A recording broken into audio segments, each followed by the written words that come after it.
When death row inmates are sent into space on an impossible mission, they must find a way to survive despite all odds which are against them. The movie opens up in space where a man named Monty was fixing something on the outside of his spacecraft. During this, his daughter Willow plays inside her playpen while she waits for her father to come back in. However, it doesn't take long for Willow to get bored with the playpen and she begins to cry. Monty could hear his daughter cry for him. As her cries grew louder, he frantically tried to finish up his job outside.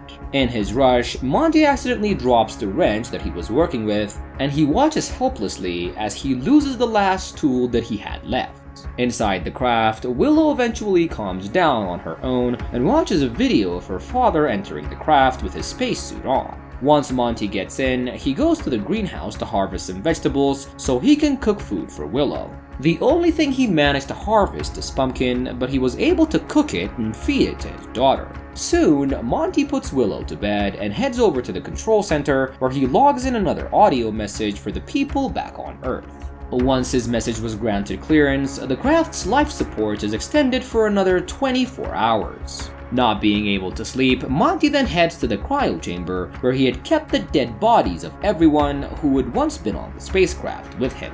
One by one, he unzips the body bags and dresses each body in a spacesuit before throwing them into space. He does this so he can conserve energy before he and Willow meet their eventual deaths. As Monty turns away from the craft's door, he imagines a woman named Boyce wearing one of the spacesuits and calling him toward her. Monty, who had already been feeling very helpless, breaks down as he waits for his death. That night, Willow's loud wailing wakes Monty up, and he tries to calm her down.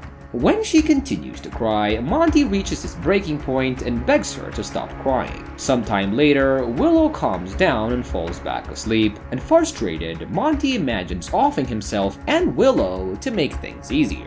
Convinced that he's gonna end his life, he heads to the medical center where he starts searching for pills. Even though he ends up finding the pills, he doesn't really have the guts to go through with his plan, and he couldn't bring himself to kill Willow, and if he dies, she's gonna be left alone.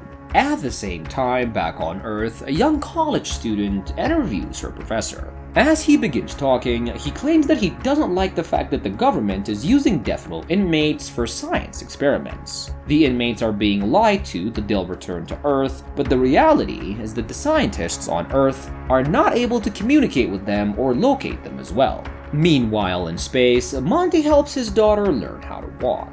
They end up walking toward a hallway where Monty notices graffiti on the walls. This takes him back to a few months earlier when he had come across Boyce vandalizing the walls. He had tried to pull her back, but she ended up injuring both herself and Monty, and when the two of them went to the medical center, Dr. Dips patches them up. Boyce asks the doctor if she knew that they had no way of getting back to Earth, but she just doesn't reply. It turns out that one of the missions of the inmates was to conceive a baby and successfully bring it up in space. However, all the babies that had been conceived up to that point had died because they fell sick due to radiation. The men willingly provided their sperm in exchange for drugs, while the women had no choice but to become vessels to bear children. The only two inmates who refused to take part in this experiment were Boyce and Monty. Monty refused to provide his sperm, while Boyce refused to let herself be used as a vessel to carry a child. As the two of them leave the medical center, the spacecraft's pilot Nansen asks the doctor why she is so determined to make sure that the experiment is a success when she knows that they're not gonna go back to Earth. And once again, the doctor doesn't reply and simply leaves the room. That night, Dr. Dibbs heads to a room that is known as the box by the inmates. In this room, anyone who enters was allowed to pleasure themselves, and Dr. Dibbs takes her turn pleasuring herself, but when she gets out, she comes across Monty, who tells her that he finds self-pleasure humiliating. And this also explains why he refuses to provide her with a sperm sample. As the two of them leave the area, another inmate named Ettore enters the room. Several days later, the doctor discovers that the captain of the ship has developed leukemia as a result of prolonged exposure to radiation. Slowly, space was killing everyone as they began to fall sick one after the other. One of the girls, Electra, gets pregnant, but as she gives birth, her baby falls sick due to the radiation as well, and doesn't survive along with the mother. But Dr. Dibbs doesn't give up and continues the experiments. One day, she inseminates Boyce, but she steals supplies from the medical center and gets rid of the semen from inside her. With the situation getting worse on the ship, the captain suffers a stroke and is unable to log a report for the day. Since he was supposed to make the reports in order to get life support that they needed to survive, the doctor cuts out the tracker from his finger and uses it to log a report. She manages to gain life support for the next few hours, and as a result of the stroke, the captain was paralyzed and begs the doctor to end his life.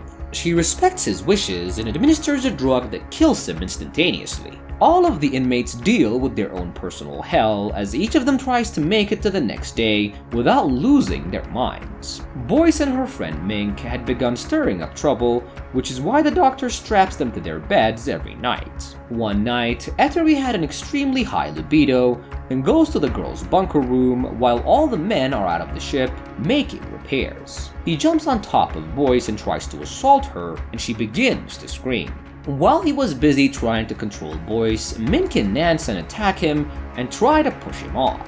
However, he was too strong for the sick women, and he punches them before jumping back on top of Boyce. Despite her screams, no one comes for help.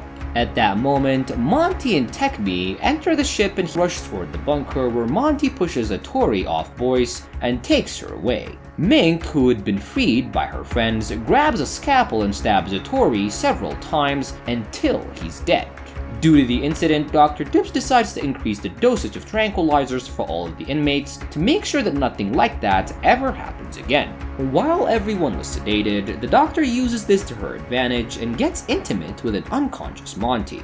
She collects his fluids and inseminates an unconscious Boyce. And 9 months later, Boyce gives birth to a baby girl named Willow. Even though Willow has become the only child to ever survive in space, Boyce was not interested in taking care of her. She became quite depressed because she never wanted to be a part of the experiment, and as time went by, the spaceship approached a black hole. With Nansen being the only one who knows how to pilot an aircraft, she's given the responsibility of diverting their ship away from the hole. While everyone was busy preparing for Nansen to leave in a space shuttle, Boyce grabs a shovel and kills Nansen with it. She then gets inside the shuttle, pretending to be Nansen, and drives herself toward the black hole. Not knowing how to maneuver around it, she gets killed by the hole's pressure, and with Boyce dead, Mink begins to lose her sanity and attacks Dr. Dibbs, blaming her for the death of her friend, when Monty accidentally hits her on the head, causing her to die. Dr. Dibbs, on the other hand, walks out into space without a suit after the successful completion of her mission. Before she leaves, she informs Monty that he is Willow's father, and Monty and his friend Techme were the only survivors left on board, but eventually he dies as well. Monty buries him in the greenhouse where the two of them had often worked together. In the present time, the spaceship once again finds itself closing in on a black hole as well. A grown-up Willow suggests to Monty that they should go into it since the black hole is covered by a strange orange ring. Even though Monty does not agree that they will be safe, he knows that the two of them have no future on the old spacecraft that is slowly losing its ability to stay afloat. They get in on the last space shuttle and fly toward the hole with no guarantee that they will survive or not. And the movie ends with the father-daughter duo reaching the black hole, knowing that the only thing that they're sure of is that they only have each other.